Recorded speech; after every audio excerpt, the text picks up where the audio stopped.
அஸ்ஸலாமு அலைக்கும் வரஹ்மத்துல்லாஹி வபரகாத்துஹு. நாளும் ஓர் அமுதமொழி. பலா மன் கசப சய்யிஅத்தௌ வ அஹாதத் பிஹி ஹதீஅத்துஹு ஃபஉலாயிக அஸ்ஹாபுன் நார்.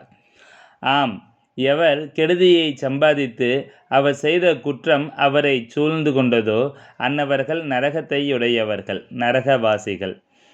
ஹும் ஃபீஹா ஹாலிதூன், அவர்கள் அதிலே நித்தியமாய் தங்குவார்கள்.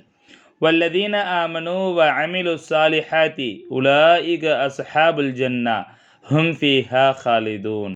நம்பிக்கை கொண்டு நல்வினை செய்தார்களே அவர்கள் சுவர்க்கத்தையுடையவர்கள், சுவர்க்கவாசிகள். அவர்கள் அதிலே நித்தியமாய் தங்குவார்கள். சங்கைமிகு ஷேக் நாயகம் குதுபு ஜமான் ஷம்சுல் உஜூத் ஜமாலியா அசையீத் ஹலீல் அன் மௌலானா அல் ஹசனியுல் ஹுசைனியுல் ஹாஷிமி கத்தசல்லாஹு சிர்ரஹுல் அலீம் அவர்கள் எழுதிய தர்ஜுமத்துல் குர்ஆன் மஅ தஃப்சீரி வ தப்சீர் எனும் நூலிலிருந்து